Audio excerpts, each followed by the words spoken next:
ओम शांति। आज 22 नवंबर 2021। आज मीठे प्यारे बाप दादा के महावाक्य हैं। मीठे बच्चे, अभी तुम संगम युग पर हो। इस पुरानी दुनिया का कोई भी ख्याल तुम्हें नहीं आना चाहिए। बाबा कहते अभी तुम संगम युग पर हो, तुम्हें इस पुरानी कलयुगी दुनिया का कोई भी ख्याल नहीं आना चाहिए। प्रश्न, बाप ने बच्चों को श्रेष्ठ कर्म करने की व कर्मों को सुधारने की विधि क्या बताई है? बाप ने बच्चों को श्रेष्ठ कर्म करने की व कर्मों को सुधारने की विधि क्या बताई है?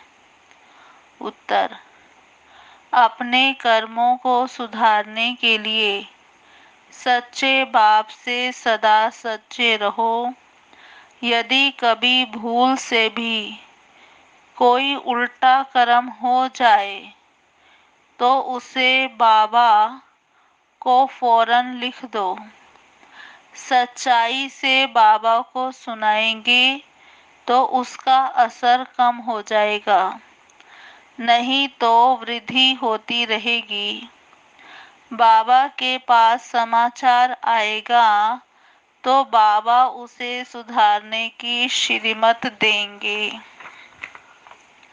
ओम शांति। शिव बाबा ब्रह्मा द्वारा बच्चों से पूछ रहे हैं कि बच्चे, तुम यहाँ सवेरे से बैठे क्या कर रहे हो?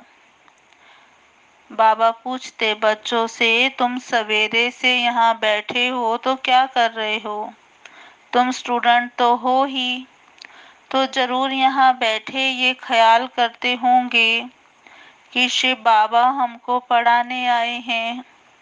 इस पढ़ाई से हम सूर्यवंशी बनेंगे, क्योंकि तुम राजयोग सीख रहे हो। विष्णुपुरी का मालिक बनने के लिए इस ख्याल से बैठे हो, या किसको जिम्मेवारी, बाल बच्चे, धंधाधोरी आदि याद आता है? बाबा कहते बुद्धि में रहना चाहिए कि ये है गीता पाठशाला। हमको भगवान पढ़ाते हैं और हम लक्ष्मी नारायण अथवा उनके कुटुंब के भांति बनेंगे। ये है राजयोग। बच्चों की बुद्धि में रहना चाहिए कि हम बाबा से डायरेक्ट सुनकर सूर्यवंशी घराने के भांति बनेंगे। लक्ष्मी नारायण का चित्र भी सामने खड़ा है। हमारा राज्य होगा। दुनिया में लोगों को मालूम नहीं है कि स्वर्ग किसको कहा जाता है। तुम बच्चे कहते हो कि हम अभी बाबा से स्वराज्य विद्या स्वर्ग की सीख रहे हैं। हम ही स्वर्ग के मालिक बनने वाले हैं। ये अंदर में सिमरन करना है। जैसे स्कूल में स्टूडेंट की बुद्धि में रहता है कि हम बैरिस्टर, इंजीनियर आदि बनने के लिए पढ़ रहे हैं, तुमको इतना भी याद रहता है वह भूल जाते हो। बाबा ने कहा स्कूल में स्टूडेंट की बुद्धि में तो रहता है हम इंजीनियर, बैरिस्टर बन रहे हैं, लेकिन क्या आपको याद रहता है कि हम ऊंच से ऊंच भगवान के स्टूडेंट हैं? हमें भी ऊंच से ऊंच देवता बनाने के लिए शिव बाबा पढ़ा रहे हैं। तुम उनके बच्चे हो ना। आत्माएं इस शरीर द्वारा अपने भविष्य मर्तबे को याद कर रही हैं, या शरीर के संबंधी जिस्मानी मिल्कियत धंधा धोरी याद करती हैं।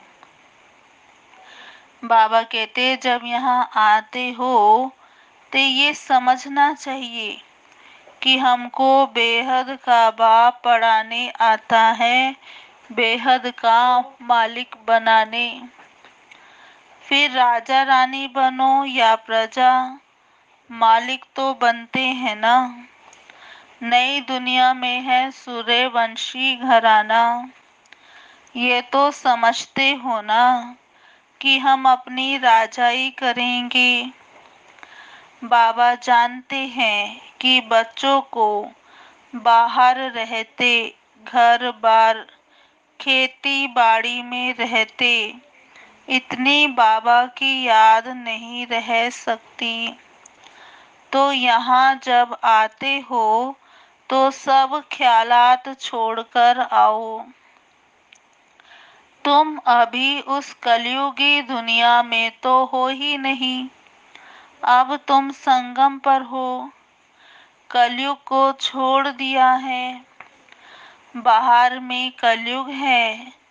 मधुबन जो खास है ये है संगम। इसलिए मधुबन का गायन है कि यहाँ इस मुरली का ही सिमरन करना है। जो सुनते हो वह रिपीट करो और विचार सागर मंथन करो। जितना समय मिले चित्रों के आगे आकर बैठ जाओ। इन्हों को देखते और पढ़ते रहो। ब्राह्मणियाँ जो ले आती हैं उन पर बहुत जिम्मेवारी है, बहुत औना रखना चाहिए। जैसे टीचर्स को औना रहता है ना। हमारे स्कूल से अगर कम पास होंगे तो इज्जत जाएगी। जब स्कूल से बहुत पास होते हैं तो वह टीचर अच्छा माना जाता है। तो ब्राह्मणियों को स्टूडेंट पर ध्यान देना चाहिए। यहाँ तुम जैसे संगम पर आए हो, जहाँ डायरेक्ट बाबा सुनाते हैं, यहाँ का प्रभाव बहुत अच्छा है।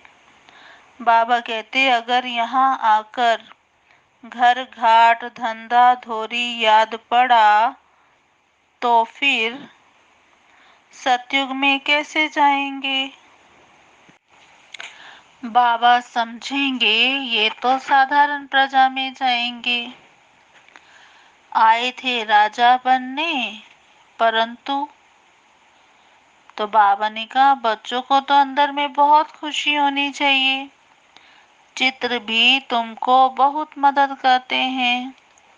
लोग अष्ट देवताओं के और गुरुओं के चित्र घर में रखते हैं याद के लिए, परंतु उनको याद करने से मिलता कुछ भी नहीं। भक्ति मार्ग में भी तो बहुत कुछ करते हैं, परंतु नीचे ही उतरते आते हैं। तुम बच्चों को ऊंच जाने का पुरुषार्थ करना है। घर में शिव बाबा का चित्र रख दो तो घड़ी घड़ी याद आएगा। पहले तुम हनुमान को, कृष्ण को, राम को याद करते थे। अब शिव बाबा सम्मुख कहते हैं कि मुझे याद करो। त्रिमूर्ति का चित्र बड़ा अच्छा है। ये चित्र सदैव पॉकेट में रख दो। घड़ी घड़ी देखते रहो तो याद रहेगी। बाबा भगत था तो लक्ष्मी नारायण का फोटो पॉकेट में रखता था। गद्दी के नीचे साथ साथ रखता था, उनसे मिला कुछ भी नहीं। अब बाबा से बहुत प्राप्ति हो रही है, उनको ही याद करना है। इसमें माया सामना करती है। ज्ञान तो भल बहुत सुनते और सुनाते हैं, इसमें तीखे जाते हैं। ऐसे नहीं कहते कि 84 का चक्र भूल जाता है। बाबा ने कहा ऐसे भी नहीं कि यहाँ रहने वाले जास्ती याद करते हैं। नहीं, यहाँ रहते भी कई ऐसे हैं जो धूल छाई को याद करते रहते हैं। जिस बाप से हम गोरे बनने आए हैं उनको जानते ही नहीं। माया का परछाया बहुत पड़ जाता है। मूल बात है याद की। बाबा जानते हैं बहुत अच्छे अच्छे बच्चे भी याद में नहीं रहते हैं। योग में रहने से ही देह अभिमान कम होगा। बहुत मीठे रहेंगे। देह अभिमान होने से मीठे नहीं बनते, बिगड़ते रहते हैं। बाबा सबके लिए नहीं कहते। कोई सपूत भी है। सपूत उनको समझा जाता है जो योग में रहते हैं। उनसे कोई भी उल्टी सुल्टी बात नहीं होगी। मित्र संबंधी आदि सबको भूल जाएंगे। हम नंगे आए थे, माना अशरीरी आए थे। अब अशरीरी बनकर ही घर जाना है। अभी तुम बच्चों को ज्ञान का तीसरा नेत्र मिला है, जिससे तुम अपने घर को जानते हो, राजधानी को भी जानते हो। ये भी तुम बच्चे जानते हो, शिव बाबा कोई काला लिंग नहीं है। जैसे वह दिखाते हैं वह तो बिंदी मिसल है। यह भी हम जानते हैं। अभी हम घर जाएंगे, वहाँ हम अशरीरी रहते हैं। अब हमको अशरीरी बनना है। अपने को आत्मा समझ पतित पावन बाप को याद करना है। ये तो समझाया जाता है आत्मा अविनाशी है, उसमें 84 जन्मों का पाठ नुधा हुआ है, उसका अंत होता नहीं। थोड़ा समय मुक्ति धाम में जाकर फिर पाठ में आना है। तुम ऑलराउंड पाठ बजाते हो। बाबा कहते ये सदैव याद रहना चाहिए। अभी हमको घर जाना है। बाबा को याद करने से हम तमो प्रधान से सतो प्रधान बन जाएंगे। यहाँ धंधा धोरी को याद नहीं करना है। यहाँ तुम पूरे संगम युग पर हो। अभी तुम बोट में बैठे हो। बाबा कहते अभी तुम संगम युग की बोट में बैठे हो और कोई तो बीच में उतर जाते हैं, फिर फंस मरते हैं। इस पर एक शास्त्रों में कहानी भी है। अब तुम जानते हो हम उस पार जा रहे हैं और हमारा खिवैया है शिव बाबा। कृष्ण को खिवैया व बागवान नहीं कहेंगे, शिव भगवानुवाच हैं।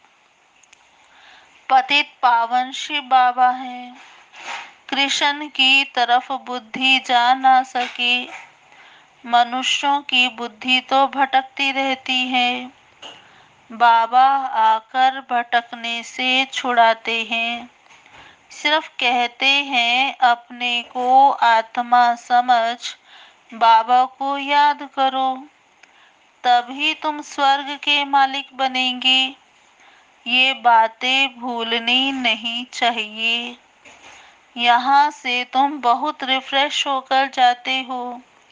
अनुभव भी सुनाते हो। बाबा हम फिर वैसे के वैसे हो जाते हैं। मित्र संबंधी आदि का मुंह देखते हैं, लुभायमान हो जाते हैं। बाबा कहते तुम बच्चे तो आशिक हो।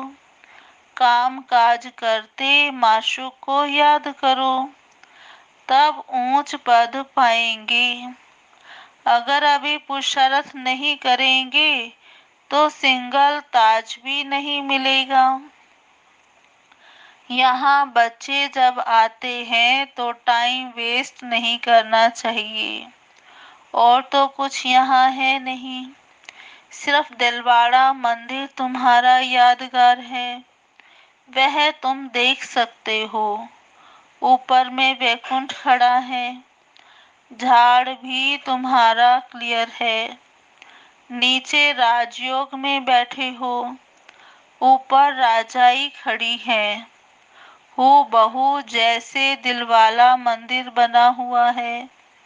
तुम जानते हो शिव बाबा हमको फिर से ज्ञान देकर स्वर्ग का मालिक बना रहे हैं। इस कलयुग का विनाश होना है। ये आदि देव आदिनाथ कौन है? तुम सबके ऑक्यूपेशन को जानते हो ना। इस समय की चर्चा फिर भक्ति मार्ग में चलती है। त्योहार व्रत सब इस समय के हैं। सच्चा व्रत है मन मना भव का। बाकी निर्जल रखना, खाना नहीं खाना, ये कोई व्रत नहीं है। दुनिया में तो इस समय माया का पंप बहुत है। पहले ये बिजली गैस आदि भी नहीं थी, फिर निकली है। 100 वर्ष हुए, इसमें मनुष्य फंस मरे हैं। कहते हैं हमारे लिए यहाँ ही स्वर्ग है। माया का इतना जोर है जो बाप को बिल्कुल याद नहीं करते हैं। कहते हैं तुम चलकर देखो हम कैसे स्वर्ग में बैठे हैं। अब स्वर्ग के आगे तो यह कुछ भी नहीं है। कहाँ स्वर्ग कहाँ नर्क। स्वर्ग की एक चीज यहाँ हो नहीं सकती। वहाँ हर चीज सतो प्रधान होगी। गायें भी फर्स्ट क्लास होगी।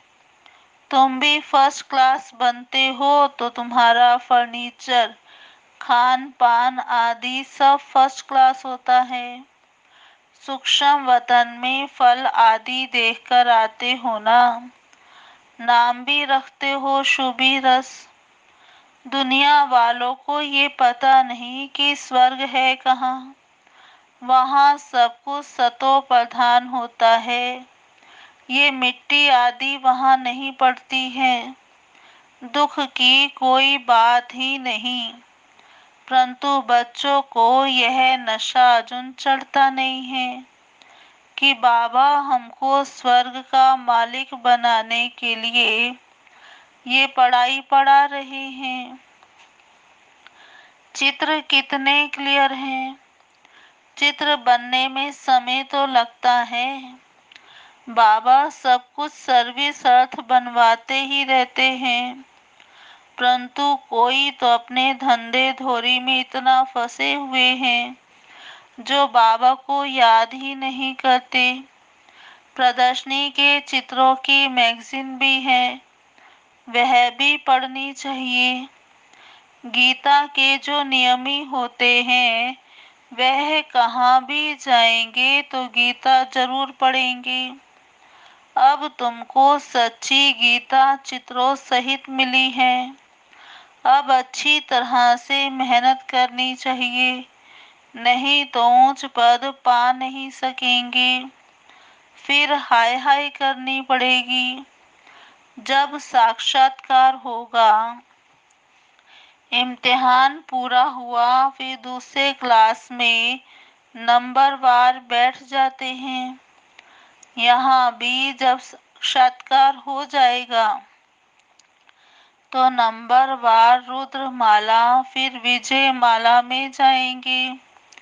स्कूल में कोई बच्चे ना पास होते हैं तो कितने दुखी हो जाते हैं।